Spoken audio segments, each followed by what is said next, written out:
बलूचिस्तान गवादर समंदर की नम हवाओं ने सारे में अपनी छाया बिछा रखी थी। हाकिम नवाब के घर में इस वक्त जीनिया किचन में खड़ी चाय बना रही थी। उससे गहरे नारंगी रंग का खक्का पहन रखा था, भारी काम वाला, बाल लंबी चुटिया में कस के बंधे हुए थे, सुनहरी आंखें चमक रही थीं। चाय उबल उबल कर खत्म होने को थी जब उससे सॉस पैन नीचे उतारा। वो दुनिया जहाँ की खाने बना सकती थी लेकिन चाय नहीं। वो इतनी बुरी चाय बनाती थी जिससे पीकर खुद ही थूक दे। ये कूंज का टैलेंट था जिसकी चाय हर आने जाने वाले को पसंद थी। लेकिन बशर की चाय की दीवानगी और अपना काम करवाने के लिए आज सीनिया को एक काम भी अपने सर लेना पड़ा। चाय बनाकर ट्रे में रखी, सर पे दुपट्टा अच्छे से जमाया। अब वो तैयार थी। पुरितमाद कदम उठाती वो बशर के कमरे की तरफ जा रही थी। दरवाजे के बाहर रुककर उससे दस्तक दी और फिर जवाब का इंतजार किए बगैर अंदर चली आई। ये कमरा काफ़ी बड़ा था। कमरे के एक कोने में डबल बेड था और उसके सामने वाली दीवार के साथ अलमारी रखी थी। एक जानिब लंबे लंबे बड़े बड़े स्पीकर्स रखे थे जो शायद किसी दौर में चलाए गए हों। कमरे के एक कोने में मेज़ और कुर्सी रखी थी जिस पे बैठकर बशर अपना काम किया करता था। सीनिया को कमरे में देखकर उससे कोई सवाल नहीं किया। वो ऐसा ही था, शाज़ और नाज़र ही अपनी आवाज़ सुना था। सीनिया ने बेड की साइड टेबल पे चाय का कप रखा और वो बशर के सामने बैठ गई। उसके चेहरे पे कोई खौफ परेशानी कुछ नहीं था। बशर अपने लैपटॉप पे फिल्म देखता रहा। सीनिया खामोशी से बैठी उसका चेहरा तकती रही। आह, कोई इस आदमी को बताए कि बोलने से सेल ज़ाया नहीं होते। अदा भाई, मुझे एक बात करनी थी। बशर ने अब की नसें उठाकर उसे देखा। बोला अब भी कुछ नहीं। उसकी आंखें खून जैसी थीं, पलकें मुड़ी हुई। इंस्टाग्राम पे मेरी फोटोग्राफी देखकर एक ट्रैवल ग्रुप के मैनेजर ने मुझसे रब्ता किया है। वो ठहर ठहर कर बोल रही थी। बशर फौरन से पहले सीधा हुआ था। वो वो अपने भाई मोड में आ गया था। मैनेजर, ये कौन है? लड़का है? मुझे तो मोबाइल देख लेता हूँ। वो फौरन सीधा हुआ। बस आ गया वो मशरकी मर्दों वाली जल्दबाजी पे। अदा पूरी बात तो सुन लो। लड़की है ये मैनेजर। बात हुई हमारी, उनका ग्रुप 3 दिन बाद गवादर आ रहा है। वो चाहते हैं मैं उनके लिए फोटोग्राफी करूं। 40,000 देंगे। तुम अब्बा से बात कर लो, बस 3 दिन का काम है। और ना बोल दो फौरन, बल्कि यहाँ दो अपना मोबाइल, मैं खुद ना बोल रहा हूँ। बशर टोक अंदाज से बोला था। उसका चेहरा बेहद संजीदा हो गया था। मुझे फ़र्क नहीं पड़ता 40,000 दें या 40 लाख, लेकिन अभी मैं इतना बेगैरत नहीं हुआ कि तुम्हें गैर मर्दों की तस्वीरें खींचो। अब्बा से पहले मैं तुम्हें मना कर रहा हूँ। उसका चेहरा सुर्ख होता जा रहा था। काश हमारे मर्द गैरत का असल मफहूम समझ लें। तुम मेरे साथ चलना था। बस हर रोज 2 घंटे का काम होगा और बस मुझे पैसों की जरूरत है। था बात को समझो। सीनिया अब जोर देकर कह रही थी। जीनिया, मैं ना कह चुका हूँ ना, समझ नहीं आ रही? अब के बशर जरा सख्ती से बोला था। यहाँ गूंज होती तो उसकी जान हवा हो जाती। लेकिन जीनिया ढीठ थी। पत्थर अपनी जगह से हिल सकता था लेकिन वो नहीं। सो डटी रही। गजब खुदा का, अब तुम मेरे सामने गैर मर्दों की तस्वीरें खींचोगी और मैं बेगैरतों की तरह खड़ा रहूं? पता नहीं कैसे कैसे लोफर लड़के आ रहे होंगे। उससे हाथ चलाया। गुस्सा, सख्त गुस्सा आ रहा था उसे। तुम्हें मुझ पे इतबार है कि नहीं? आज तो अपना शहर है। अदा, कल मैं किसी और शहर पढ़ने जाऊंगी। तुमने कहा था तुम मुझे अफसर बनाओगे। तुम तो अभी से मना कर रहे हो। वो रूहान सी हुई। जैनी, मैंने ना बोल दिया मतलब ना हो गया। अब जाओ यहाँ से, तंग मत करो। बशर ने गोया बात खत्म कर दी हो। चेहरा अब भी सुर्ख था। सीनिया को इंस्टाग्राम की इजाज़त देकर ही गलत कर दिया था। सीनिया चंद लम्हे उसे देखती रही। उसका जहन एक चलती फिरती मशीन था। वो उठी, एक उचट्टी सी निगाह बशर पे डाली। अब्बा तुम्हारा रिश्ता तय कर रहे हैं, बदले में कौन वहाँ जाएगा तुम जानते हो। अल्फाज शीशे की माने चुभे थे बशर को। वो अपनी जगह शल रह गया। लफ्वा थे। एक वक्त वो था जब तुमने लाला रूह के लिए स्टैंड नहीं लिया और आज तुम मेरे लिए स्टैंड नहीं ले रहे। तुमसे मोहब्बत में नाकाम मर्द नहीं हुआ था, तुम हर ताल्लुक में नाकाम हो। बशर के दिल पे गोया किसी ने अंगारे डाल दिए हों। वो तड़प कर रह गया था। आंखें सबसे सुर्ख हुई। नाकाम अधूरी मोहब्बत ने एक बार फिर सर उठाया। दिल सहम सहम हो गया। उससे जोर से दांत पीछ लिए थे।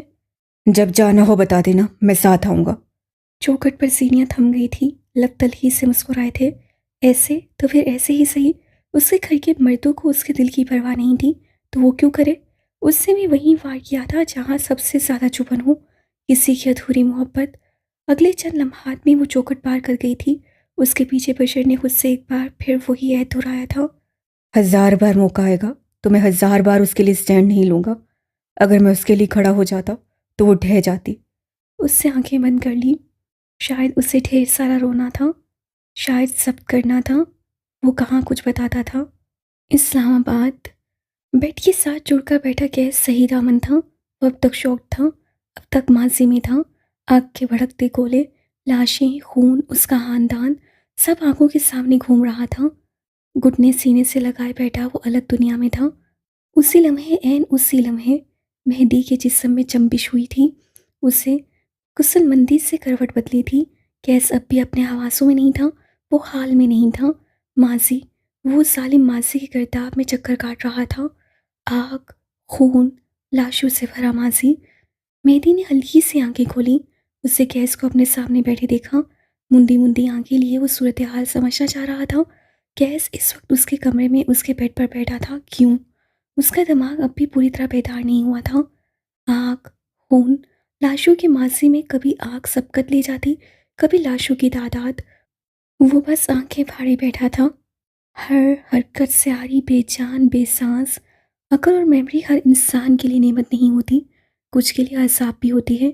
यकीन ना आए तो गैस को देखो, वो जिसे आज भी अपने खानदान की मौत एक फिल्म की मानिंद याद थी, 1000 दफ़ा देखी हुई फिल्म की मानिंद।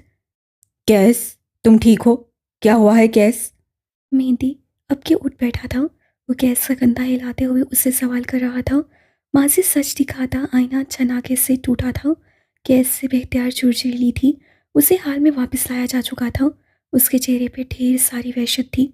वो शौक था। वो फटी फटी आंखों से मेहंदी को देख रहा था। उसके चेहरे पर दहशत थी। वो डरा सहमा हुआ था। तुम मर गए थे, मैंने तुम्हें देखा था। तुम सांस नहीं ले रहे थे। वो बामुश्किल बोल रहा था, यूं जैसे मेहंदी को जिंदा देखकर भी यकीन ना आया हो, यूं जैसे उसे समझने में दिक्कत हो रही हो। मेहदी ने उसे तरखम से देखा था। दिल का गिल्ट मज़ीद गहरा होने लगा। वही तो था गैस की इस हालत का जिम्मेदार। मैं जिंदा हूँ गैस, बिल्कुल ठीक, तुम्हारे सामने हूँ। देखो, इधर देखो मुझे, हाथ लगा कर देखो। गैस पीछे होने लगा, नफी में सर हिलाते हुए। मैंने महसूस किया था ग्रीन वुंड, तुम्हारा दिल बंद था, खामोश। अब के मेहदी ने गहरी सांस भरी। एक खौफ सदा बेजार सांस। वो मामला समझ गया था। उससे गैस का एक हाथ पकड़कर अपने दिल के मुकाम पे रखा। कोई शोर नहीं, साकिन, खामोश, कोई आवाज़ नहीं। गैस से अपना हाथ खींचना चाहा, जिससे मेहदी ने नाकाम बनाते हुए अब उसका हाथ अपने सीने पे बाएं जानिब रखा। धड़कन जोरों शोर से चल रही थी। थक थक की आवाज़ गैस को अपने हाथ पे महसूस हुई और अब के उससे भी करा कर आंखें मीच ली थीं। कंधे ढीले पड़ गए थे। डेक्स्ट्रोकार्डिया। मेहदी ने जोर देकर ये लफ्ज़ अदा किया। एक तिब्बी हालत जिसमें इंसान का दिल उसके सीने में बाएं की बजाय दाएं जानिब होता है। दुनिया में 1% से भी कम इंसान होते हैं जिनका दिल उनके सीने में बाएं की बजाय दाएं जानिब होता है। गैस टुकड़ टुकड़ उसका चेहरा देखता रहा। अलबत्ता अब वो संभल चुका था। चंद गहरी सांसें लेकर खुद को पुरसुकून किया। मेहदी ने पानी की बोतल से थमाई। वो खटाखट सारा पानी पी गया। अंदर की आग जरा सी थम गई। चलती रूह को करार आने लगा था। अलबत्ता मेहदी जानता था अब अगले कई दिन गैस गायब दिमाग रहेगा। अगले कई दिन वो मेहदी के साथ अपना रवैया मज़ीद बुरा रखेगा। चंद पल बाद गैस वहाँ से जा चुका था। नीली रोशनियों वाला कमरा अंधेरा करके अपने बेड पे सीधे लेटे मेहदी की आंखों से नींद कोसों दूर थी। उसका शौक कमरा उसकी उदासी से उदास था। चंद पल यूं ही लेटे रहने के बाद उससे अपना मोबाइल उठा लिया था। फरार का वक्त आ चुका था। गैस घर से नहीं जा सकता था, लेकिन मेहदी के पास फरार के कई रास्ते थे। अगले ही लम्हे उसकी उंगलियां अपने मैनेजर को मैसेज कर रही थीं। फौरन बंदोबस्त करो, हम 1 हफ्ता बाद नहीं, 3 दिन बाद बलूचिस्तान जा रहे हैं। मैसेज लिखकर उससे मोबाइल सीने पर डाल दिया। कोफ्त एक बार फिर सर चढ़ रही थी। सूसू की आवाज़ से उसका मोबाइल थरथराया था। मेहदी ने अब की बेजारी से मोबाइल उठाया। सफ़ेद रोशनी चेहरे पर पड़ने लगी। उससे कुछ इंस्टाग्राम अकाउंट्स के लिंक भेजे गए थे। वो किसी सूरत उन्हें चेक न करता, लेकिन बेकली ऐसी थी कि उससे अपनी टीम के अकाउंट बारी बारी चेक करना शुरू किए। फोटोग्राफर के लिए किसी skies are in the limits का अकाउंट मेंशन था। मेहदी ना चाहते हुए भी मुस्कुरा दिया था। जो कोई भी था उससे अच्छे खासे कोट को अपने रंग में ढाल दिया था। उससे अकाउंट खोला। बायो में छोटा सा सीनिया हाकिम लिखा था। Nice name. वो सराहते हुए अब उसकी फीड चेक करने लगा था। आसमान, परिंदे, दरख्त, छोटे मासूम बच्चे, गिरता हुआ पानी, करती हुई चाय, किताबें, लाइट्स, बिलाशुबा उससे हर एक चीज़ की एक बेमिसाल तस्वीर उतारी थी। चंद एक मिनट में वो सारे का सारा अकाउंट स्क्रॉल कर चुका था। चलो, वक्त ज़ाया नहीं हुआ। तस्वीर खत्म हो गई तो अब उसने मोबाइल एक तरफ रखा और सोने के लिए लेट गया। जीनिया हाकिम, नाइस सेम। एक बार फिर इतराफ़ करके उससे आंखें बंद कर ली थी। वो सोना चाहता था। अगला दिन कैसिम की शीशों वाली इमारत अपनी शान से खड़ी थी। बादलों का नीला साया जब शीशों पर पड़ता तो शीशे नीले होने लगते। पहली मंजिल वैसी ही थी, पुरशोर, मसरूफ, बेसब्र। अलबत्ता दूसरी मंजिल आज कदरे पुरसुकून थी, गुनगुनाते, मसरूर एम्प्लॉयर्स। तीसरी मंजिल पर गैस का ऑफिस था। तीसरी मंजिल पर गैस का ऑफिस था। सुरमाई और नीली दीवारें गैस को काम करते हुए देख रही थीं। उसका ऑफिस साफ और कुशीदा था। नीली दीवारें जिन पे मुख्तलिफ पेंटिंग्स टंगी थीं। एक जानिब किताबों का रैक, गैस की दाईं तरफ वाली दीवार पे ग्लास वॉल था। यहाँ से सारा शहर नजर आता था। ये गैस का पसंदीदा स्पॉट था। वो सफ़ेद ड्रेस शर्ट में मलबूस था। कोट स्टैंड पे लटका रखा था। घुंघराले बाल माथे पे गिर रहे थे। गंदमी रंगत शीशों से आधी धूप की वजह से धमक रही थी। उसके हाथ में पेंसिल थी। सामने ढेर सारे पन्ने जिन पे उससे शायद कोई खाका बनाया था, लेकिन पसंद नहीं आया। ऐसे ही कुछ कागजात ज़मीन पर भी नजर आ रहे थे। डिस्टर्ब लफ्ज़ उसकी इस हालत के लिए छोटा था। दफातन दरवाजे पे दस्तक हुई। साफ सुथरी रंगत और लेडीज़ टू पीस सूट में मलबूस अदीबा अंदर आई। उसने बाल जोड़े में बांध रखे थे। कस के बांधा गया जूड़ा, पैरों में स्याह हील्स सी। चेहरा पुरसुकून सा था। वो अच्छी दिखती थी। बराक सर आए हैं बॉस, आपसे मिलना चाहते हैं। कम अज़ कम इंसान ऐसे मशीनी अंदाज में नहीं बोलते होंगे। अगर वो अंदर आया तो तुम फायर्ड हो। कैसे सर नहीं उठाया। अगर आप मुझे फायर कर दें तो मेरी ज़िंदगी के आधे गम ख़त्म हो जाएं। प्लीज़ ये नेक काम ज़रूर कीजिएगा। वो बोलकर बाअदब से हट गई। कैसे में आप गैस से कुछ भी कह सकते हैं। गैस, बॉस, बड़ी, जो आपका दिल चाहे। लेकिन अगर कैसे में आपने गैस की मर्ज़ी का काम नहीं किया तो फिर जो गैस का दिल चाहे। मरहबा हबीबी। एक चहकती खुशगवार आवाज़ पे गैस से खौफ से आंखें बंद कर ली थीं, लेकिन नोवारिक को जैसे फ़र्क ही नहीं पड़ता हो। मुस्कुराते हुए उसने कदम अंदर रखा। बगैर जुराबों के सफ़ेद स्नीकर्स, धारीदार स्लैक्स।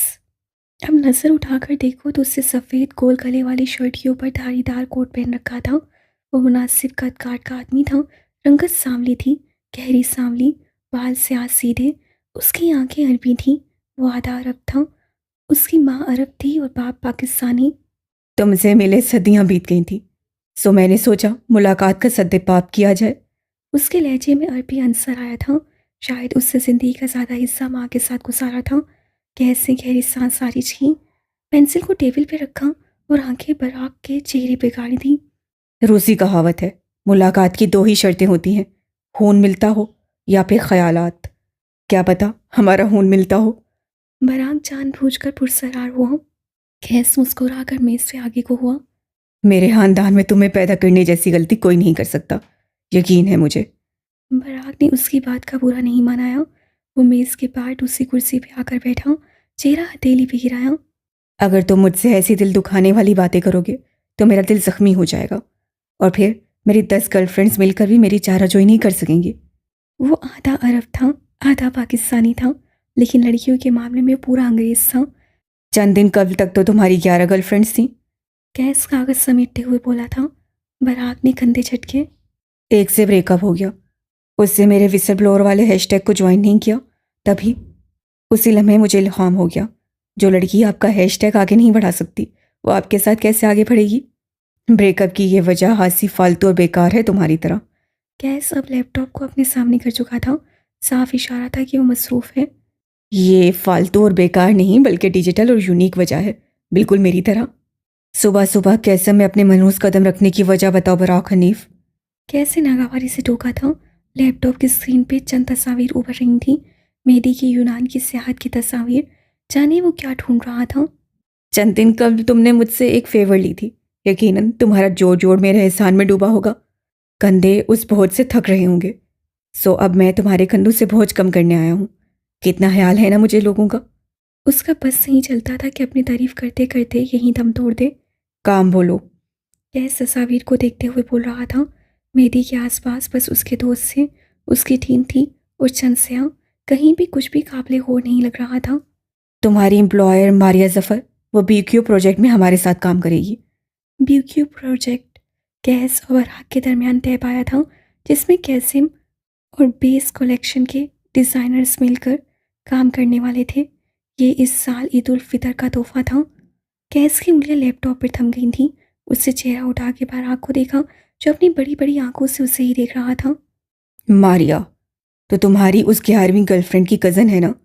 यानी तुम्हारी उस गर्लफ्रेंड को तुमने नहीं बल्कि उसने तुम्हें छोड़ा है, और अब तुम टॉक्सिक एक्स बनते हुए उससे बदला लेना चाहते हो। कैस उसका प्लान डिकोड कर रहा था और बराक को जरा बराबर हैरत नहीं हुई थी। तुम मारिया के साथ ताल्लुकात बढ़ाओगे, उसे जॉब ऑफर करोगे, अमारात दोगे, सिर्फ और सिर्फ इसलिए कि तुम्हारी एक्स उसे देख देख कर कुड़ती रहे। बराक, लानत हो तुम पर। बराक ने सर को हम दिया था, कोई लानत वसूल की हो। जितनी तेजी से तुम्हारा दिमाग चलता है, मेरा दिल चाहता है कम्बीर महल में घुसकर रात के सन्नाटे में तुम्हारा दिमाग चुरा लूं। कैसे साया नजरों से उसे देखा। अफसोस कि तुम ऐसा नहीं कर सकते। कम्बीर महल में कुत्तों का दाखिला ममनू है। अब बस बराक उठ खड़ा हुआ था। कैस को मुस्कुराती नजरों से देखा। आज के दिन के लिए इतना डोज काफ़ी है, तुम्हारे लिए भी और मेरे लिए भी। अगली बार मिलकर मजीद खून जुलाएंगे इंशाल्लाह। उससे 2 उंगलियां माथे तक ले जाकर सलाम किया और पलट गया। दरवाजे के हैंडल पे उसका हाथ रुका था। आंखों में चमक उभरी और वो बाजू सीने पे लपेटे मुड़ा। तुम्हें कभी मोहब्बत नहीं हुई लूसीफर? लूसीफर शायद में जहन्नुम के सबसे बड़े शैतान को कहा जाता है। बराक का लहजा संजीदा था। कैस झटका था। आंखों में हैरत लिए उससे उस आधे अरब को देखा। ऊंचाइयों तक जाने के लिए तुम्हारे पैरों को बेड़ियों से आज़ाद होना चाहिए। मोहब्बत 4 इंच मोटी लोहे की जंजीर है।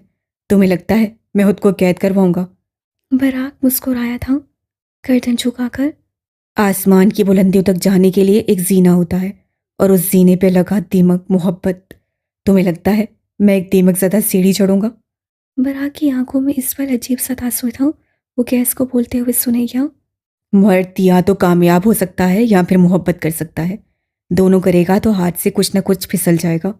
मोहब्बत फैंटेसी है, और कैस को फैंटेसीज से नफरत है। आखिर में उसका लहजा बेसार हो गया था। बराक ने लंबी गहरी सांस ली। अगर तुमने मोहब्बत की होती तो तुम जानते कि मर्द का किसी औरत के पास बार बार जाना और अच्छे बुरे तरीके अपनाकर उसे हासिल करना टॉक्सिसिटी नहीं, मोहब्बत है। बोलकर वो दरवाज़ा खोलकर बाहर निकल गया था। कैसे सजाया से सर झटका। मोहब्बत माय फुट। नीली दीवारों ने उसके साथ सर झटका था। बलूचिस्तान। ये एक गवर्नमेंट गर्ल्स कॉलेज का मंजर था। आधी छुट्टी का वक्त था। ग्राउंड में बिछी घास पे लड़कियां टोलियां बनाए बैठी थीं। कोई किताब में सर दिए हुए थी, कोई महफिल लगा रही थी, कोई हाथ में खाने पीने के सामान लिए बैठी थी। एक ऐसे ही टोली में कूंज भी बैठी थी, हाथ में लेस का पैकेट थामे और एक हाथ में अपना प्रैक्टिकल लिए। उसके साथ 3 लड़कियां बैठी थीं, उसकी बचपन की दोस्त से। कूंज अपने नाम की पुकार पे उसे सर उठाकर देखा। फरिया और फरहीन उसके सामने खड़ी थी। ये दोनों आपस में कजन थी, कॉलेज की सबसे अमीर और मॉडर्न लड़कियां। उन्होंने कूंज को पुकारा। ओ खुदाया, उन्होंने कूंज को पुकारा। उसका दिल हलक में आ गया था जब फरिया ने उसे एक बार फिर पुकारा। कूंज, क्या तुम आज हमारे साथ वक्त गुजारोगी? असल में हम इस माहौल के आदी नहीं हैं, अगर तुम्हें बुरा ना लगे प्लीज़। वो शाइस्ता अंग्रेजी में बात कर रही थी। बलूचिस्तान का तालीमी मायार इतना ऊंचा नहीं कि बच्चों को फरफर अंग्रेज़ी बोलनी आती हो, लेकिन प्राइवेट स्कूल के बच्चे या फिर अकेडमी जाकर अंग्रेज़ी की क्लासेस लेने वाले बच्चे बहुत अच्छी अंग्रेज़ी बोल लेते हैं, वो भी बेहद रवानी से।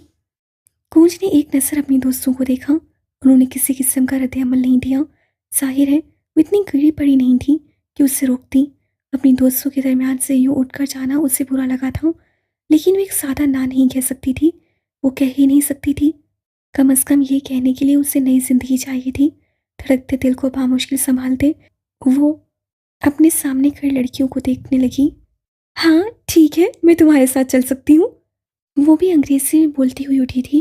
वो जीनिया हाकिम से ट्यूशन लेती थी, उस लड़की से जिसे आए दिन नित नई जुबानें सीखने का शौक था। भला उसे अंग्रेज़ी बोलने में क्या दिक्कत होगी। फरिया और फरहीन उसे कैंटीन ले आई थीं। प्लास्टिक की कुर्सियाँ और बेंच रखकर बैठी हुई लड़कियाँ और भाग भाग कर चाट समोसे लाता अदील भाई। वो कॉलेज में ही चाट और समोसे बनाता था। 30-35 बरस का मसीह नौजवान। ऐसे ही एक मेज़ और कुर्सियों पे वो तीनों भी आकर बैठी थीं। कूंज को बेख्तियार अपना आप छोटा लगने लगा था। फरिया जब हाथ हिला हिला कर बात करती थी तो उसके सफ़ेद खूबसूरत हाथ देख कूंज का जी जाता था अपने हाथों को कहीं छुपा दे। सुर्ख नेल पॉलिश वाली उसकी लंबी सफ़ेद उंगलियां, उनके बड़े हुए नाखून, वो किसी टीवी की अदाकारा जैसी थी, टिप टॉप। जब फरहीन अपने सुर्ख अनार जैसे गालों पर हाथ रखती थी तो कूंज वहाँ यहाँ वहाँ देखने लगती थी। उसके फटे हुए खुशगाल उसे शर्मिंदा कर रहे थे। आह, काश वो ज़मीन में गड़ जाती। काश वो कुछ देर कब उनको बस एक नाम बोलती थी। अच्छा कूंज, तुम्हारा नाम बहुत यूनिक है, इसका भला क्या मतलब हुआ। आखिर ये अंग्रेजी के अलावा क्यों बात नहीं करती थी। फरिया की बात सुनकर उससे कोफ्त हुई। कूंज ने गहरी सांस भरी। चलो, आखिरकार उसके पास कुछ तो यूनिक था। मेरा नाम एक परिंदे के नाम पे रखा गया है। ये परिंदा साइबेरियाई होता है। यह मौसम की वजह से पाकिस्तान आता है। उसका क़याम बलूचिस्तान होता है। मोहब्बत वफा का परिंदा। क्या वो काला भी होता है। इसलिए पूछ रही हूँ कि तुम्हारा रंग थोड़ा ब्लैक सा है ना। फरिया ने अब की बार उर्दू में पूछा था। कूंज को लगा था उससे कुछ गलत सुन लिया हो। उसके कान सुन हो गए थे। वो पलक तक न झपक सकी। क्या ये इतना सादी हमला इतना बराह रास्त उसी पर किया गया था। आसपास बैठी सारी लड़कियों ने मुड़ मुड़ कर देखा था। फरिया की आवाज़ ना जाने क्यों बुलंद हुई थी। कूंज जैसे अब तक शॉक्ड हो। उसे यकीन ही नहीं आ रहा था कि भरी महफिल में उसे उसके रंग का ताना दिया गया है। आंखें भरने लगी थीं। उससे कुछ कहना चाहा लेकिन अल्फाज हलक में फंस गए। वो जरा पास से भी एक मेज से गिर बैठी लड़की सख्त तैश से ये सारा मामला देख रही थी। उसका कद छोटा था, नकोश मुनासिब। वापस कूंज की तरफ आओ तो अब तक शल सी थी। वो बेहद खूबसूरत परिंदा होता है। उसे भरी भरी आंखों से अटक अटक कर बिलाखिर जवाब दिया। कई लड़कियों ने उसे तुरखम से देखा था, कई ने आंखों ही आंखों में किसी ब्यूटी क्रीम का मशवरा दे डाला। अब कूंज की आंखें चलने लगी थीं। फरिया और फरहीन की आंखों में साफ इस्तेसा था। ओह अच्छा, लेकिन फिर तो ये नाम तुम्हारे साथ मैच नहीं किया। वो खूबसूरत और तुम, तुम्हारा रंग थोड़ा। फरिया की बात किसी ने बीच में उचक ली थी। अब उससे मजीद बर्दाश्त नहीं हुआ था। फरिया, तुमने कहा था वो सुर्ख स्कार्फ तुमने लाहौर से लिया है ना। कोई थी छोटे कद की मुनासिब नकुश वाली लड़की जो बाजू सीने पे बांधे मासूमियत से फरिया को देख रही थी। मैंने कहा था क्या मतलब, मैंने वहीं से लिया है। फरिया ने अपनी बात पे जोर दिया। पिस्सा कर लड़की ने सर हिलाया और अपने बैग को कंधे से उतारकर अपना मोबाइल बाहर निकाला। चंद उंगलियां दबाकर उससे तस्वीर खोली। किसी छोटे से ठेले की तस्वीर थी जहाँ सूफ स्कार्फ्स का ढेर सजा था। सारी लड़कियां अब उन्हें देख रही थीं। कौन सा समोसा, कौन सी चाट, सब कुछ भूल गया था। कल अंडे बाजार गई थी मैं, ऐसे ढेर सारे स्कार्फ से सेम टू सेम। वैसे यार, अब तुम भी क्या करती हो। बातें इतनी बड़ी बड़ी और तुम्हारा स्टाइल तो लंडे जैसा है। ऐसे 4 और स्कार्फ लाई हूँ, 50-50 के एक। जिसको चाहिए पैसे साथ लाए। अब से हम भी फरिया फरहीन जैसे ड्रेसिंग करेंगे। वो बोलने पे आई तो बोलती चली गई। आओ कूंज, एक तुम्हारे लिए भी है। उससे कूंज को देखा एक चिताती निगाह मच में और उन 2 रईस शादियों पर डाली और आगे बढ़ गई। फरिया और फरहीन तो अब तक उसी शौक में थी कि उनके साथ हुआ क्या। उन्होंने तो कूंज को अपनी बेइज्जती का बदला लेने के लिए बुलाया था। आखिर ये लड़की कौन थी। कूंज उठ खड़ी हुई। वो उस बिस्सा कर लड़की के पीछे नहीं गई। उसे नहीं जाना था वो किस हक से जाती। ना वो दोस्त थी न दुश्मन। वो दोनों बस एक दूसरे को गैर मशरूत फेवर देने की आदी थी। पिस्सा कर लड़की वो ही देने आई थी। कुर्सी से उठते वक्त कूंज के कदम लड़खड़ाए थे लेकिन वो रुकी नहीं। हाँ, उससे अपने रंग की वजह से सबकी महसूस हुई थी लेकिन किसी ने आज तक महसूस नहीं करवाई थी। हाँ, उसका रंग सांवला था, जिल्द खुरदरी थी, लेकिन क्या वो ये डिजर्व करती थी कि यूं बीच महफिल में उसे जलील किया जाए। वो तेज तेज कदम उठाती वहां से जा रही थी। उसका वो बाथरूम की जानिब था। हर मिडिल क्लास लड़की की तरह उसे भी वहीं जाकर रोना था। ढेर सारे आंसू बहाने थे। शाम के साय हाकिम नवाब के घर पे फैले तो रोशनियों ने अपना दम घोंट लिया। सीनिया अपने कमरे में बैठी थी, पलंग से टेक लगाए पैर ऊपर किए, शहद रंग बाल सख्ती से जूड़े में बांध रखे थे, यूं के माथे की नसें तक खींची हुई नजर आ रही थीं। उसका कैमरा गोद में पड़ा था। वो लेंसेज हाथ में लिए उसे साफ कर रही थी, मसरूफ सी, बेपरवाह सी। उसी लम्हे कूंज हाकिम भी कमरे में दाखिल हुई। ढीले ढाले कमीज शलवार में मलबूस स्याह बालों को चोटी में खूंदे, नंगे पैर चलती वो बेड पे आकर बैठी। सीनियर ने नागवारी से उसे देखा था। गंदे पैर। तुम तो अम्मा से जोड़ा लेने गई थी, क्या हुआ, नहीं मिला? सीनियर मसरूफ सी पूछ रही थी। कूंज ने गहरी सांस ली और उनको बेड पे गिरा दिया। बड़े बेआबरू होके उनके कूचे से हम निकले। उससे हाँ भरी थी। फिर एक मलामती नजर सीनिया को देखा, गोया उस पर अफसोस कर रही हो। जब मेरी जैसी अजीम शायरा कोई शेर सुनाती है तो बदले में दांत तस्कीन दी जाती है। तुम्हारे मुंह में जंग तो नहीं लगा हुआ? सीनिया ने लेंस पे फूंक मारकर उसे आंखों के सामने किया। साफ, शफाफ, परफेक्ट। दाद उन लोगों को मिलती है जिन्होंने शेर खुद लिखा हो। तुम जैसी नीम शायरा को बर्दाश्त कर रही हूँ, यही बड़ी बात है। वो उठकर अब अलमारी की तरफ जा रही थी। खोज ने आंखें घुमाई थीं। ये नीम शायरा अभी अभी अब्बा के कमरे से एक अजीम खबर लेकर आई है। मैं तो वहां रुककर मजीद सुनगुन लेना चाहती थी, लेकिन हाय रे नसीब। क्या बकवास है कौन, जल्दी बोलो।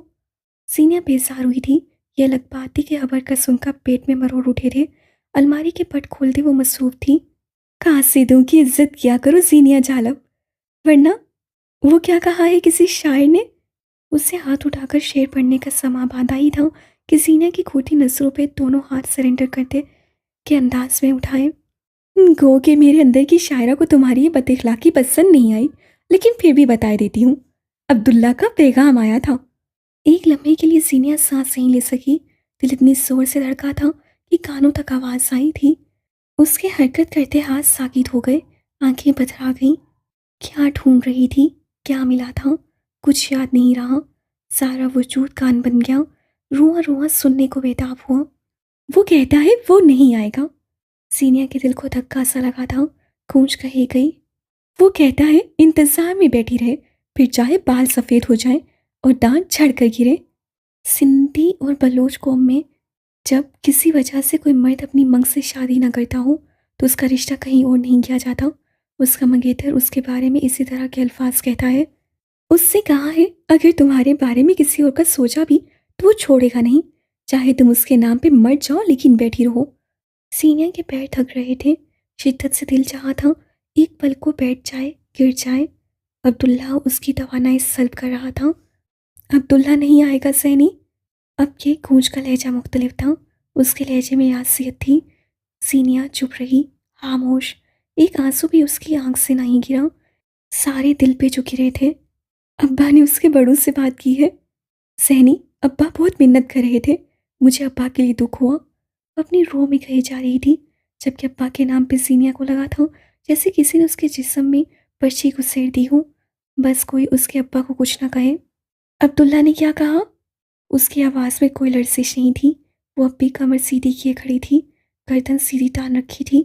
बस एक दिल था जो एक एक हजार बार टूट कर जुड़ा था। उससे क्या कहना है? बस यही कहा जो भी बताया, और तो कोई बात नहीं की। अब्बा रो रहे थे सैनी, मुझे अब्बा के लिए दुख हुआ है। उसकी सुई एक ही जगह अटकी थी और यहाँ सीनिया हाकिम को लगा था जैसे उसका दिल सीने में ही फट गया हो।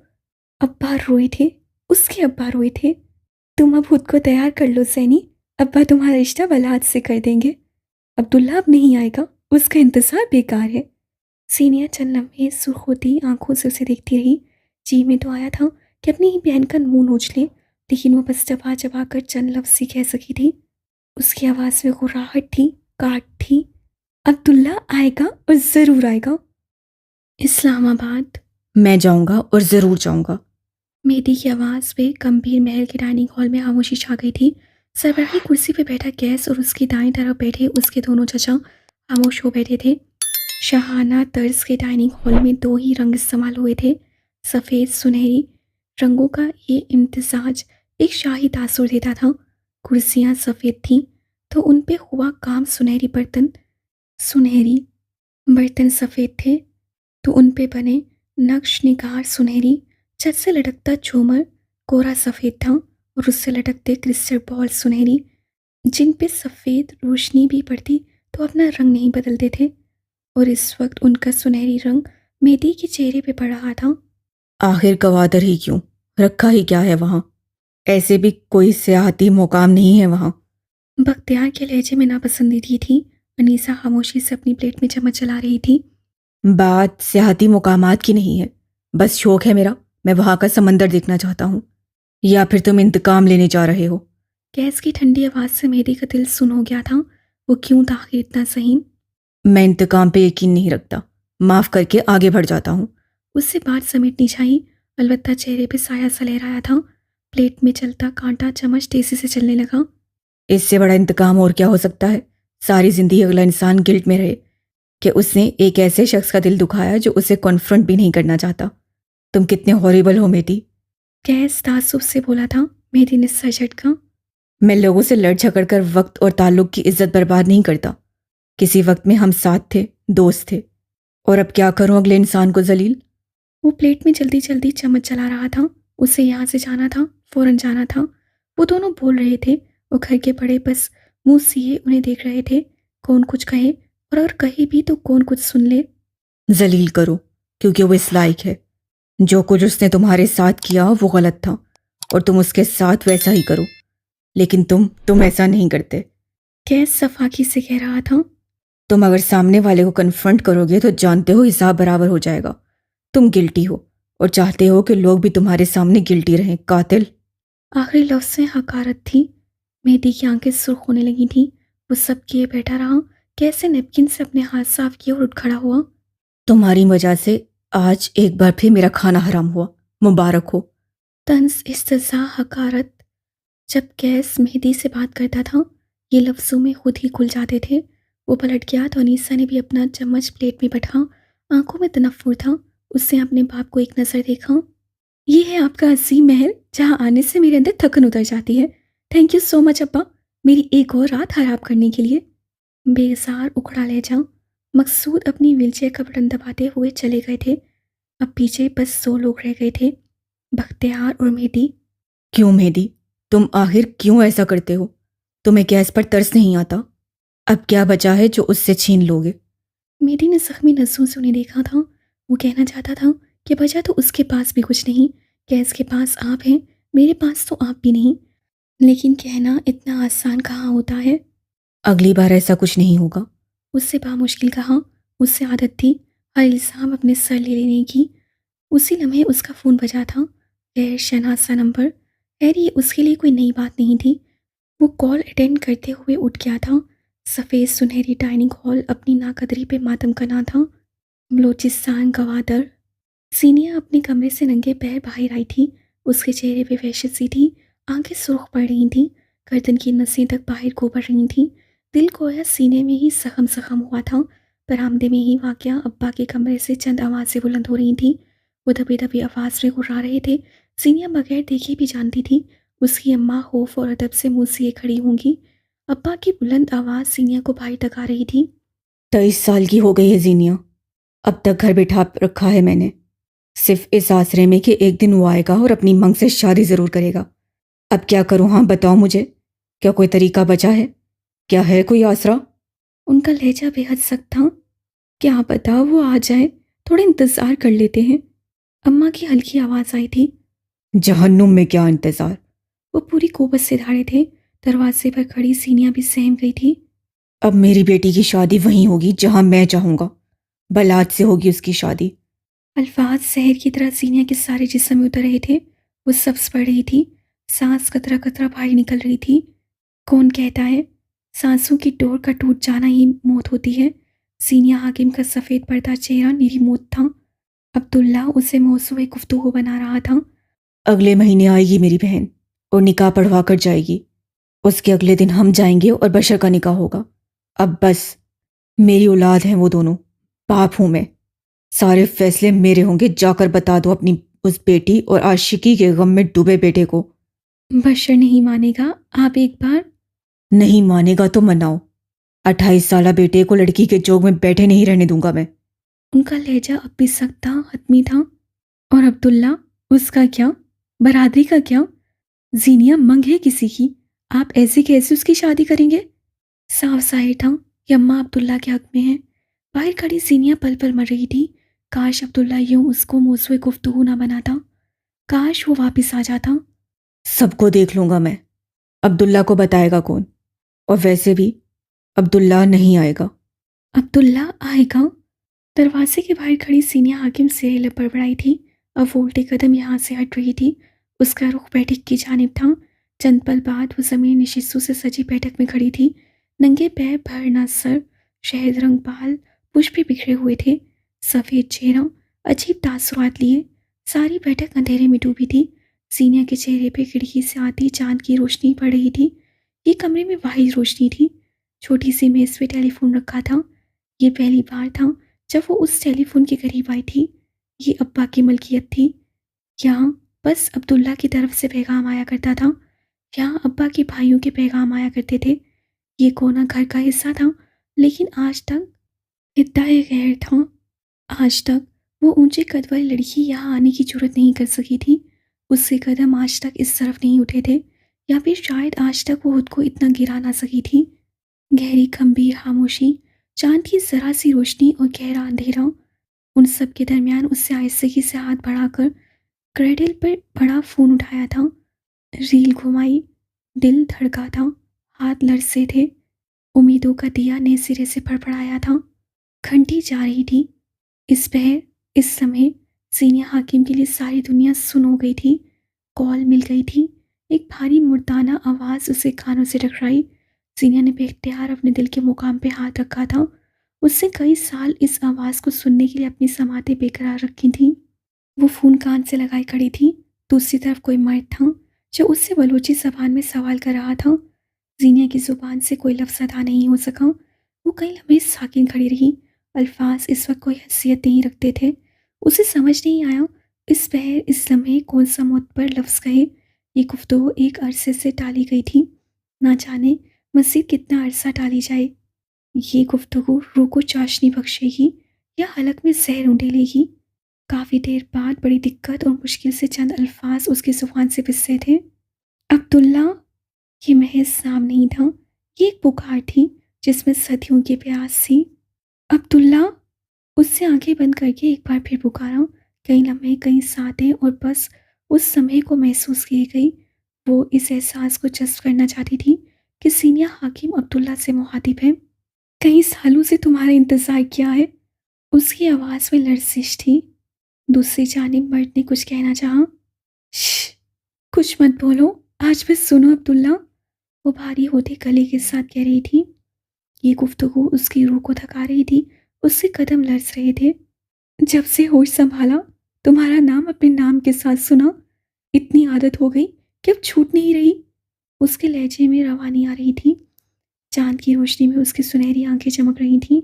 वो फ़ोन हाथ में पकड़े खड़ी थी। दूसरी जानिब खामोशी थी।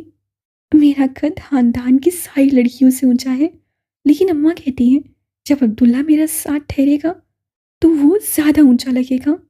मैंने तुम्हारे साथ खड़े होने का इंतज़ार किया है अब्दुल्ला। उसकी आवाज़ में नमी घुल रही थी। दिल भारी हो रहा था। हाथ लरस रहे थे। दूसरी तरफ मौजूद मर्द खामोश रहा। मैं बहुत खूबसूरत हूँ, सब कहते हैं, लेकिन सब कहते हैं अब्दुल्ला मुझसे ज़्यादा खूबसूरत है। मैंने तुम्हारे साथ खड़े होकर खुद को देखने का इंतज़ार किया है। मैंने इंतज़ार किया कि तुम खुद एतराफ़ करोगे कि तुम्हारी औरत ज़्यादा खूबसूरत है। एक बार फिर सामने से कुछ कहा जाने लगा। जब सीनिया ने दृष्टि से उसे टोका। चुप रहो, कहा ना, इतने साल मैंने सुना है, अब तुम सुनोगे। मैं तुम्हारे नाम के साथ यूज़ टू हो गई हूँ। मेरा नाम आएगा तो अब्दुल्ला साथ ज़रूर आएगा, ये यकीन रखा है। तुम मेरा कंफर्ट बन गए हो। मैं तुम्हारे बगैर किसी का सोचूं तो ऐसा लगता है जैसे कोई गैर ज़रूरी शय दायरे में आ गई हो। वो रुकी थी। एक पल के लिए आंखें भर भर रही थीं। मैंने तुम्हारे साथ वफादारी निभाई है इतने साल। अब तुम्हें चाहिए कि तुम मेरा मान रखो। चंद पल के लिए दूसरी तरफ खामोशी छा गई। चांद की गिरती हुई रोशनी, घरों का सुकूत, उन दोनों के बोलने का मुंतज़िर रहा। और फिर उसके लबों से बेहद आज़ुर्दगी से चंद लफ्ज़ निकले थे। आ जाओ अब्दुल्ला। उससे गोया अपनी अना पे पैर रखकर कहा था। मुझे तुम्हारा इंतज़ार है। अब की बार दूसरी तरफ भी खामोशी छा गई थी। चांद की रोशनी में नहाई खड़ी लड़की उसके बोलने की मुंतज़िर थी। तुम्हारी आवाज़ बहुत खूबसूरत है। वो बड़े मज़े से बोला था। सीनिया खामोश रही। तुम कौन हो? मर्द ने सवाल किया था। जिसे तुम अपने नाम पे बिठा कर गए हो और जिससे तुम्हारे नाम के साथ वफादारी की है। उसका लहजा, उसका एतमाद, वो किसी भी मर्द को अपना बिस्मिल कर सकती थी। चंद पल दोबारा खामोशी छा गई। शायद वो मर्द सीनिया के अल्फाज जज्ब नहीं कर पा रहा था। मैंने सुना था खानदान की लड़कियां बहुत हया वाली होती हैं, बिला ज़रूरत मर्दों से बात नहीं करती। उससे चोट लगाई थी। मैंने सुना था खानदान के मर्द बहुत गैरत वाले होते हैं। अपने नाम से जुड़ी लड़की का नाम किसी और के साथ नहीं सुन सकते। कहाँ सुना सच कहाँ होता है अब्दुल्ला। उससे एहसास से सर झटका था। उसे ये नाम लेना बहुत पसंद था। ना जाने क्यों मानूसियत सी महसूस होती थी। दूसरी जानिब एक बार फिर खामोशी। शायद वो ठहर ठहर कर बात करता था। क्या तुमने वाकई मेरा इंतज़ार किया है? वो ना जाने क्या सुनना चाहता था। नहीं, उससे यकलफ्ज़ी जवाब दिया। मैंने कभी तुम्हारा इंतज़ार नहीं किया। मैंने तुम्हारे आने का यकीन रखा है। तुम्हें आना चाहिए अब्दुल्ला।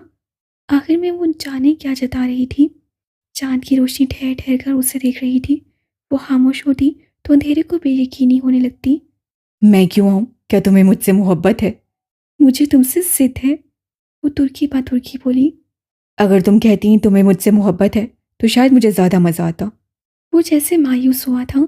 जीनिया ने आंखें बंद कर लीं। आंसू उसकी आंखों से निकलना चाहते थे। फ़ोन की दूसरी तरफ मौजूद इंसान उसके बस में था कि उन आंसू को खुशी के आंसू में बदले। आ जाओ अब्दुल्ला। उससे अना पे पैर रखकर एक बार फिर पुकारा था। मेरे इंतज़ार में बैठकर बूढ़ी हो जाओ तब भी नहीं आऊँगा। अब के वो आंसू पे बंद नहीं बांध सकी। गरम गरम माँ उसके गालों पे बह गया। लोग कहते थे वो नहीं आएगा। वो जवाब देती थी। अब तो वो खुद जवाब दे रहा था। लोगों से क्या कहे। बाल सफ़ेद हो जाएं, दांत झड़कर गिरें, तब भी नहीं आऊँगा। आहिस्तगी, बेहद आहिस्तगी से वो नीचे बैठती चली गई। कमर थक कर टूट चुकी थी। हिम्मत ख़त्म। हौसला साइल। असाब कमज़ोर। अब मज़ीद वो खड़े नहीं हो सकती थी। अब्दुल्ला, सिर्फ अब्दुल्ला उसे तोड़ देता था। अब्दुल्ला उसे रुला रहा था। तुम्हें मुझसे ज़िद है तो इसी ज़िद में जल कर मरो। अब्दुल्ला तुम्हारे लिए कभी नहीं आएगा। वो रो रही थी, बुरी तरह रो रही थी। अब्दुल्ला उसे इसी तरह रुलाता था। सिर्फ वही उसकी बातें, उसका इंतज़ार ही रुलाता था। जीनिया ने फ़ोन को हाथ में ऊंचा पकड़कर हवा में बुलंद किया और एक हाथ मुंह पर रखकर हिचकियों से रोने लगी। कुटी कुटी सिसकियाँ फ़ोन के उस पार उस मर्द को सुनाई दे रही थी। ना जाने क्यों उसे तस्कीन ना मिली। काफ़ी देर तक वो उसी तरह खामोश आंसू बहाती रही। काफ़ी देर तक वो बच्चों की तरह बिलक बिलक कर रोती रही। कई लम्हों बाद उससे अपनी नम आंखें रगड़कर साफ की थीं। चंद पल बाद उससे टेलीफोन एक बार फिर कान पे रखा। आंखें सुरख थीं, मतवर्रम, सूजी हुई। मैंने अपनी अना पे पैर रखकर तुम्हें बुलाया था। अब कि उसकी आवाज़ में ना दुख था ना लर्जिश, बस आंखें सुर्ख थी, रोई रोई सी। मैंने सारी जिंदगी तुमसे वफादारी निभाई। तुम्हारा नाम सुना, अपना समझा। वो बोल रही थी और फ़ोन के दूसरे पार कोई बड़ी ही दिलजमी से उसे सुन रहा था। तुम्हें नहीं देखा तो किसी को नहीं देखा। तुम्हें नहीं सुना तो किसी को नहीं सुना। लेकिन तुमने मुझे अर्श से उठाकर फर्श पे फेंका है। अब मुझे जिद के साथ तुमसे नफरत भी है। खुदा की कसम अब्दुल्ला, मैं तुम्हें मर कर भी माफ़ नहीं करूंगी। तुम इतनी मजबूत नहीं हो जितनी बनती हो। सफाक सालिम तबसरा। मैं ज़रा भी मजबूत नहीं हूँ। मैं ढीठ हूँ अब्दुल्ला। मैं उन लड़कियों में से नहीं हूँ जो एक मर्द के आसे पे बैठे बैठे खुद को तबाह कर लेंगी। मुझ पे सबसे ज़्यादा हक मेरा है। मैं अब कभी तुम्हारा इंतज़ार नहीं करूँगी। अब आओगे तब भी मैं तुम्हारे लिए नहीं होंगी। वो उसे चिढ़ा चुकी थी। तुम्हारी आवाज़ बहुत खूबसूरत है। तुम बस। मज़ीद कुछ भी सुने बगैर सीनिया ने कॉल काट दी थी। दिल यकदम खाली हो गया था। रूह पे गहरे जख्म लगे थे। अब्दुल्ला नहीं आएगा। उससे खुद से दोहराया और उठ खड़ी हुई। आंखें सुर्ख थीं, जिस्म नकाहत सदा। दिल टूटकर किरची किरची हुआ था। लेकिन वो अब नॉर्मल थी। उसे नॉर्मल रहना था। उसे कमरे में जाकर अपनी बहन का सामना जो करना था, अपना ज़ोम वो तोड़ नहीं सकती थी। अब्दुल्ला अब नहीं आएगा। वो खुद से दोहराती हुई बाहर जा रही थी। उजली चांदनी खाली बैठक यासिया से उसे जाते देखती रही। काश वो इतनी मजबूत होती जितनी नजर आती थी। अपने कमरे की तरफ जाते हुए उसका दिल टूटा। नम आंखें और रस्सा लहजा बस एक ही सतर दोहरा रहे थे। अब्दुल्ला नहीं आएगा। इस्लामाबाद। ये चंद दिन बाद का जिक्र है। मेहदी कबीर का नीली रोशनी वाला कमरा बिखरा हुआ था। बेड के ऊपर दो बैग खुले पड़े थे, दोनों सुरमाई थे। दो मुलाजिम उसी क्लॉजेट से कपड़े जूते सामान ला ला कर रख रहे थे।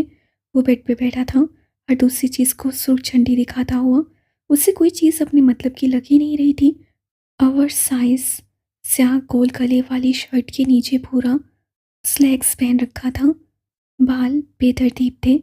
सब आंखें इस वक्त बेजार मालूम होती थीं। वो एक हफ्ते से घर पे था और अब उसकी बस हो चुकी थी। घर उससे यूं ही बेजार किया करते थे।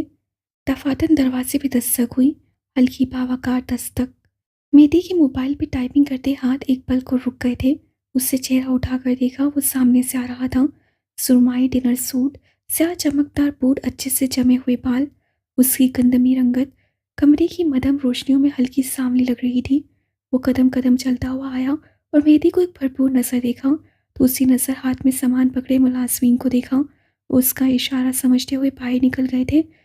कपड़े बेड पे छोड़ गए, गैस से दो कदम मजीद लिए और फिर बेड पर आ बैठा। ज़मीन की तरफ झुका हुआ बेड उसे खास पसंद नहीं था। तो तुम एक बार फिर जा रहे हो, हालांकि मैंने तुम्हें मना किया है। वो बोलते साथ उसकी शर्ट सलीके से तय करके बैग में रख चुका था। मेहदी अब ख्वामखा मोबाइल के बटन दबा रहा था। साफ जाहिर था वो डिस्टर्ब है या फिर नज़रअंदाज कर रहा था। मुझे ऐसा क्यों लग रहा है जैसे तुम मेरे मुंह पर थप्पड़ मार के जा रहे हो? उसकी स्याह आंखें किसी सीरियल किलर की जैसी लगती थीं। उसके हाथ में जीन्स का बेल्ट था। वो उसे उस अंदाज में घुमा रहा था जैसे अभी अभी मेहदी की गर्दन में डाल देगा। तुम ज़्यादा सोच रहे हो नाइटमेयर। मैं बस कुछ दिन के लिए मुल्क में ही ट्रैवल करते रहना चाहता हूँ। मैं घर पे नहीं रह सकता। मेहदी ने गर्दन झुकाकर जवाब दिया था। कैस उसे देखता रहा। दुनिया को लगता है तुम ट्रैवल के शौकीन हो, लेकिन क्या मैं उन्हें हकीकत बताऊं? उसकी आवाज़ सरगोशी जैसी थी। मेहदी की रंगत वाज़ेह तौर पर सफ़ेद पड़ी थी। तुम एक गिल्टी इंसान हो। बताया क्या? तुम एक डरे हुए, ट्रॉमास के मारे हुए, लो सेल्फ स्टीम के आदमी हो। ट्रैवल तुम्हें एक्साइट नहीं करता। ट्रैवल तुम्हें स्केप देता है। तुम भाग रहे हो खुद से, क्योंकि तुम नासूर हो, क्योंकि तुम जख्म हो। एक एक लफ्ज़ में मेहदी का दिल डूब डूब कर उभर रहा था। वो गर्दन नहीं उठा सका। बेल्ट कैस के हाथ में था, लेकिन मेहदी को लगा था वो जोर जोर से उससे गले पे बांधा जा रहा है। उसका दम घुट रहा था। तुम्हारी सबज आंखें मनहूसियत की अलामत है, इसीलिए तुम शीशा तक नहीं देखते। लेकिन मैं तुम्हारा आईना हूं। कैस की आवाज़ इतनी हल्की थी कि बस मेहदी सुन सके, लेकिन उसका दिल भी सुन रहा था। वो नेने सहम खुद पे नश्क कर रहा था। मैंने उस रात तुम्हें तुम्हारी मंगेतर से बात करते हुए देखा था। अब की बार ये वारकारी था।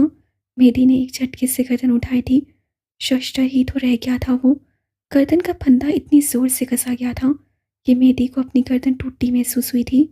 मैंने सुन लिया था। तुमने उसे जो कुछ कहा वो झूठ था। तुम्हारा असल कुछ और है, तुम्हारे दिल में कुछ और है। कैस एक पल के लिए भी गोया खामोश नहीं होना चाहता था। तुम कितने हॉरिबल हो मेटी। ताज्जुब से कहा गया। तुम सारी दुनिया के सामने कितने नर्म अल्फाज इस्तेमाल करते हो, और उस बेचारे लड़की को क्या कुछ नहीं कहा तुमने, सिर्फ इसलिए क्योंकि तुम अपना बदला लेना चाहते हो। तुम कितने हॉरिबल हो। उससे एक बार फिर दोहराया। मेहदी यूं था जैसे नमक का मुजस्मा जो अभी के अभी ढह जाएगा, जो ढह जाने को तैयार था। हमारे खानदान में आज तक किसी मर्द ने अपनी औरत पे गिव अप नहीं किया। ये लानत भी तुम्हारे हिस्से में आई। मुबारक हो। वो अब उठा था। तुम बलूचिस्तान जाओ या जहन्नुम में, लेकिन वापसी पे तुम्हें जिंदा आना होगा। अगर तुम मरे तो मैं तुम्हें मार डालूंगा। एक आखिरी तंबी करते अपना कोट झाड़ते वो बाहर निकल गया था। उसके आंख में सब्ज आंखों वाले लड़के ने कर्ब से आंखें बंद कर लीं। दिल के गिल्स मजीद गहरे हो गए। लेकिन आज सिर्फ गिल्ट नहीं था, कहीं दूर किसी कोने में मोहब्बत भी थी। हाँ, उसे मोहब्बत भी थी। वो उसे ना नहीं कहना चाहता था। काश सब कुछ वैसा होता जैसा उसका दिल चाहता था, लेकिन दिल जो चाहे वो कहाँ होता है। उससे खुद को पलंग पे फेंक सा दिया। आंखें जल रही थीं, दिल दुख रहा था। ये घर, इस घर में वो बिस्मिल था। ये घर उसका सहम था। उसे यहाँ से जाना था, फौरन जाना था। कोई उसे यहाँ से आज़ाद करवाए। एक दिन बाद, बलूचिस्तान गवादर। आज सुबह से ही हाकिम नवाब के घर में अफरा तफरी का आलम था। कूंज भाग भाग कर अपने कॉलेज की तैयारी करती नजर आ रही थी। सीनिया अपना सामान संभाले तैयार थी। बस अभी बशर आएगा और अभी वो दोनों शहर के लिए निकल जाएंगे। हाकिम इस वक्त अपने कमरे में आईने के सामने खड़े तैयार हो रहे थे। सफ़ेद कॉटन के बेशिकन सूट में मलबूस बालों को अच्छे से जमाए वो अपने हुब्बू खुशबू छिड़क रहे थे। जिंदगी के उतार चढ़ाव भी उनकी खुद से मोहब्बत को कम नहीं कर पाए थे। उसी लम्हे उनके कमरे के दरवाजे पे हल्की दस्तक हुई। स्याह रंग के गग्गे में मलबूस सीनिया हाकिम दरवाजे पे खड़ी थी। बाल फिर से जुड़े में बांध रखे थे सख्ती से, पैरों में कोल्हापुरी चप्पल। वो गांव की किसी अल्हड़ तो शीशा जैसी लगती थी, लेकिन उसकी आंखों की संजीदगी उसे बायक वक्त सख्त भी बना दी थी। अब्बा, इस्त्री खराब हो गई है। उससे हाथ में पकड़ी इस्त्री बुलंद की। वो और अब्बा मशीन पड़ी इससे।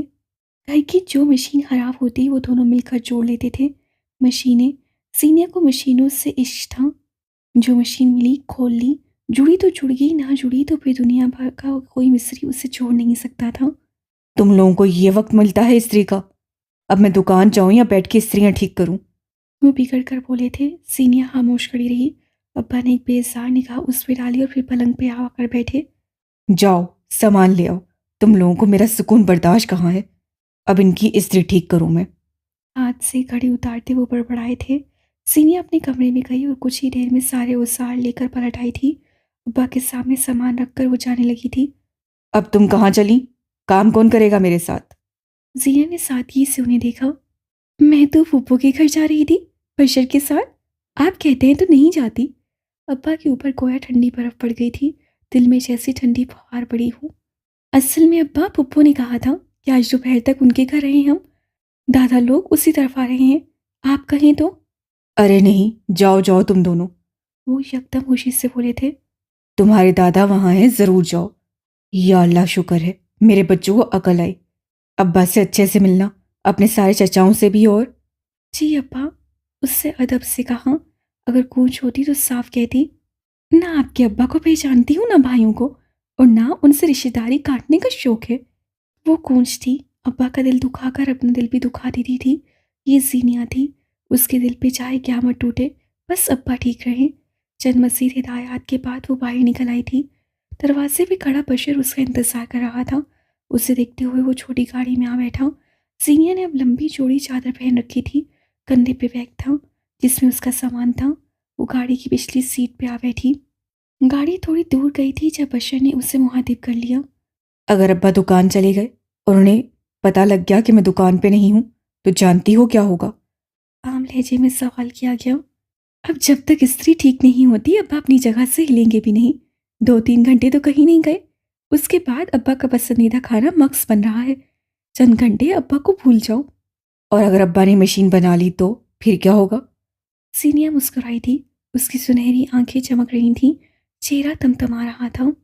जीनिया की खोली हुई मशीन को जीनिया खुद भी नहीं जोड़ सकती। उसके बाद पे बशर मुस्कुराया था। सीनिया भी मुस्कुरा रही थी। वो आज वाकई खुश थी। बशर ने हाथ बढ़ाकर म्यूजिक सिस्टम ऑन कर दिया। अब गाड़ी में जगजीत सिंह के गाने बज रहे थे। मंजिल करीब थी, सफ़र हसीन था।